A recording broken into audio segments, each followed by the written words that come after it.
सुबह की वीडियो के बाद काफी सारे लोगों ने फेसबुक पे अपनी अपनी जो क्वेश्चंस थे, उनकी परेशानी थी, उसको लेके कनेक्ट किया। तो आपको भी अगर परेशानी है, पोर्टफोलियो स्कीम रिलेटेड कोई भी दिक्कत है, कुछ कंफ्यूजन हो रहा है, तो यूट्यूब चैनल पे फेसबुक का लिंक है, वहां पे आप डायरेक्टली मैसेज करके बात कर सकते हैं।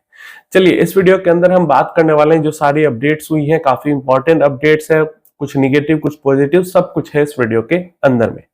अच्छी लगेगी वीडियो, मैं पहले ही बोल दे रहा हूं क्योंकि मैं कभी बोलता नहीं हूं और बाद में आप भूल जाते हो। तो अगर आप रेगुलर व्यूअर हो, आपको पता है कि अच्छा ही कंटेंट होगा, तो लाइक जरूर कर देना, कुछ अच्छा सा कमेंट जरूर कर देना। अगर आप नए व्यूअर हो तो वीडियो पूरा देखो, लेकिन लाइक कमेंट जरूर छोड़ के जाना अगर थोड़ी सी भी इंफॉर्मेशन मिलती है तो। और अगर सब्सक्राइब नहीं किया है आप लोगों ने, 50% से ज्यादा लोगों ने सब्सक्राइब ही नहीं किया हुआ है, तो सब्सक्राइब भी जरूर कर लेना चैनल को।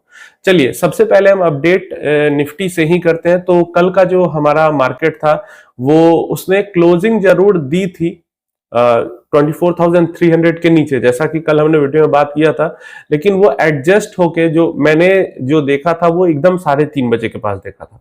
और जो एडजस्टमेंट होता है वो 3:30 के बाद 10 मिनट का एडजस्टमेंट होता है। ऑर्डर सब जो क्लियर होते हैं तो एडजस्टमेंट हो रहा होता है। तो वो एडजस्टमेंट होने के बाद वापस से जो प्रॉपर क्लोजिंग है वो 24,300 के ऊपर ही निफ्टी 50 को मिली। तो अभी भी जो सपोर्ट है 24,300 का, वो काफी स्ट्रॉन्ग एंड अभी भी वहां पे बरकरार है। तो ये एक पॉजिटिव चीज हमें मार्केट के लिए यहाँ पे मिल जाती है। इसके अलावा इंडिया स्पेसिफिक बहुत ज्यादा अपडेट्स नहीं है। जो इंडिया और पाकिस्तान का वॉर को लेकर जो बातें हैं वो थोड़ी सी एस्केलेट होती हुई दिख रही हैं। हमारे प्राइम मिनिस्टर ने पूरी तरीके से कह दिया है कि भाई टाइम डेट अपना डिसाइड कर लो और जो करना है करो, अपना मतलब जो डिफेंस है उनको सब कुछ सौंप दिया है। तो अगर वॉर एस्केलेट होता है या फायरिंग वगैरह होती है, रियल फायरिंग, अभी तो बस तू मैं हो रही है ना, रियल फायरिंग होती है तो डेफिनेटली स्टॉक मार्केट पे उसका इफेक्ट देखने को मिलेगा। एक जर्क स्टॉक मार्केट के अंदर में आएगा, जिस दिन स्टार्ट होगा उस दिन ही जर्क आएगा। और वो एक बड़ी अपॉर्चुनिटी इन माय ओपिनियन हो सकती है, जिस दिन मतलब जो वो जर्क आएगा, जिस दिन वो जर्क के लिए थोड़ा पैसा तो मैं भी बचा के रख रहा हूं, आप लोग भी बचा के रखना अगर हो तो। और ऐसा नहीं कि नहीं है तो कोई बहुत बड़ा दिक्कत है। वो जो जर्क आएगा हो सकता है वो 5% या 5% से ऊपर का भी जर्क आ जाए जिस दिन एक्चुअल में वॉर स्टार्ट हो। अगर नहीं होगी तो नहीं आएगा, लेकिन अगर होगी तो वो जर्क आएगा। और उस दिन के लिए पैसा मैं भी बचा के रख रहा हूं, आप भी बचा के रखना। अगर नहीं आता है, सब कुछ शांत हो जाता है, तो फिर वापस डाल दिया जाएगा उसी को मार्केट में। इसके अलावा यूएस की थोड़ी सी अपडेट है, और यूएस के लिए बुरी अपडेट है, क्योंकि यूएस का जो जीडीपी का डेटा आया था Q1 का, मतलब जनवरी मार्च क्वार्टर का जो डेटा आया था, वो निगेटिव में चला गया। निगेटिव 0.3% में जीडीपी ग्रोथ नहीं हुई है, डी ग्रोथ हो गई है। तो यहाँ पे जो जेरेम पॉवेल साहब की जो चिंता थी, वॉरेन बफे साहब की जो चिंता थी कि टैरिफ्स के कारण हमारी कंट्री को नुकसान हो सकता है, तो वो नुकसान साफ साफ दिख रहा है।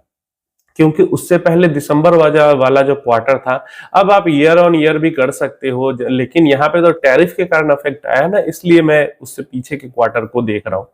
तो उससे पीछे वाला जो क्वार्टर था वहां पे 2.4% की, 2.4 या 5% के आसपास की ग्रोथ रही थी यूएस के जीडीपी की। और अभी सीधा वो नीचे घट के निगेटिव 0.3% पे चली गई। अनुमान था कि 1% के आसपास की ग्रोथ हो सकती है, लेकिन अनुमान से भी बुरा आया और डी ग्रोथ भी हो गया। इस कारण से अमेरिकी बाजारों में भयंकर गिरावट भी हुई थी। लगभग एक टाइम पे 2 से 2.5% तक सारे इंडेक्सेस यूएस के डाउन थे। लेकिन उसके बाद भयंकर वाली, मतलब रियल में भयंकर वाली और जबरदस्त वाली रैली भी यूएस मार्केट के अंदर देखने को, मतलब रैली क्या कहूंगा उसको, रिकवरी क्यों, क्योंकि नीचे गया फिर वापस आया तो रिकवरी ही कहो।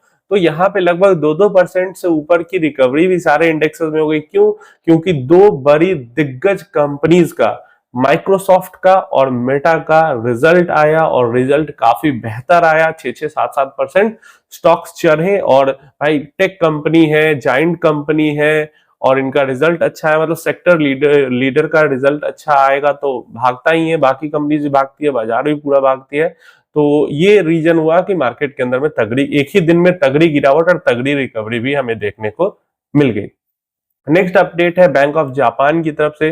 तो बैंक ऑफ जापान का मीटिंग था, और वहां पे जो रेट्स हैं, रेपो रेट जो उनका है, जापान का जो सेंट्रल बैंक है, उन्होंने कोई भी चेंज नहीं किया है।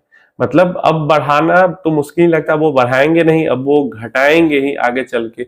अगर बढ़ाते, अगर ये टैरिफ वाला झमेला नहीं हुआ होता तो बैंक ऑफ जापान अभी और रेट बढ़ाता, और बैंक ऑफ जापान के रेट बढ़ने से ग्लोबली स्टॉक मार्केट को बहुत ज्यादा दिक्कत होता है, क्योंकि पूरे ग्लोब में जापान से निकल के पैसा इन्वेस्ट होता है।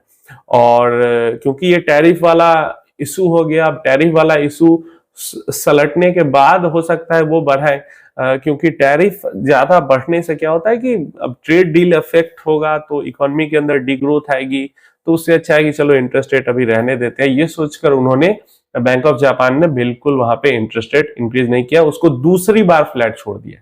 पिछली पिछली मीटिंग में भी उन्होंने इसको फ्लैट ही छोड़ दिया था। लेबर डे के कारण ज्यादातर जो मार्केट्स हैं अराउंड द ग्लोब क्लोज ही है आज, तो मार्केट को लेकर अपडेट ज्यादा नहीं है, लेकिन जो मार्केट का सेंटिमेंट है ग्लोबल, जो लास्ट ट्रेड हुए हैं मार्केट्स, वो पॉजिटिव है ग्लोबली।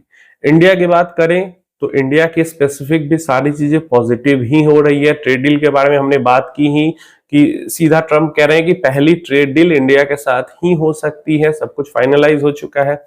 इसके अलावा जो मेन चीज है, गोल्ड लगातार गिरता जा रहा है, $3250 के भी नीचे आ चुका है गोल्ड। तो गोल्ड के अंदर लगातार गोल्ड से पैसा निकाला जा रहा है, कहीं तो पैसा जा रहा है गोल्ड से निकल के, और लगातार गोल्ड से पैसा यहाँ पे निकल रहा है। इसके अलावा क्रूड ऑयल लगातार गिरते जा रहा है, कल 59 के आसपास था, आज गिर के $55 के आसपास आ चुका है। और आपको पता है, मैंने कई बार आपको बताया कि हमारी इकोनॉमी के लिए और स्टॉक मार्केट के लिए भी इन दोनों का गिरना पॉजिटिव होता है।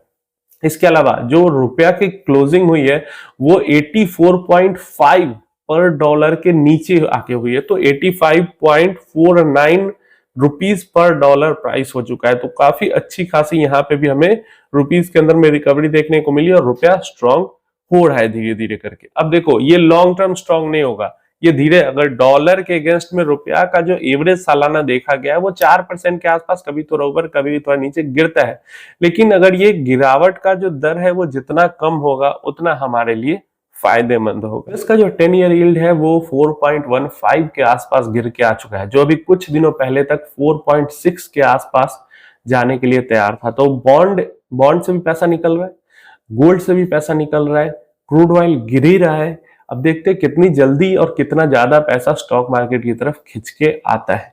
वैसे भी अप्रैल के महीने में हमने 11-12% की रिकवरी ऑलरेडी देख ली है मेन इंडेक्स के अंदर। स्मॉल कैप मिड कैप्स में भी रिकवरी हमें देखने को मिली है। अभी यहाँ पे 24,300 के लेवल पे मार्केट थोड़ा सा एग्जॉस्टेड दिख रहा है, यहाँ पे सेलिंग प्रेशर भी ऊपर से दिख रहा है, कोशिश किया जा रहा है कि कैसे भी लेवल को ब्रेक करके नीचे जाए, बियर्स हावी होने की कोशिश कर रहे हैं, बट बुल्स का स्ट्रॉन्ग सपोर्ट 24,300 के लेवल पे बना हुआ है। अब देखो, ऑलरेडी 3-4 दिनों का कंसोलिडेशन एंड एक सपोर्ट निफ्टी यहाँ पे बना चुकी है। अब मुझे लगता है कि अब एक दिन छुट्टी हो गई, जो होना होगा नेक्स्ट ट्रेडिंग सेशन में हो जाएगा। अगर वहां पे भी कंसोलिडेशन रहता है, नीचे अगर नहीं तो टूटती है मार्केट, तो फिर अगला हफ्ता मुझे लगता है काफी अच्छा पॉजिटिव हमारे लिए हो सकता है। आप अपनी राय इसके बारे में नीचे कमेंट बॉक्स में जरूर देना। कोई क्वेश्चन क्वेरी है तो नीचे कमेंट बॉक्स में पूछ सकते हो, या फिर डायरेक्टली फेसबुक पे कनेक्ट कर सकते हो। वीडियो इन्फॉर्मेटिव लगी लाइक जरूर कर देना। ऐसे ही वीडियोस देखते रहने के लिए चैनल को सब्सक्राइब कर लेना।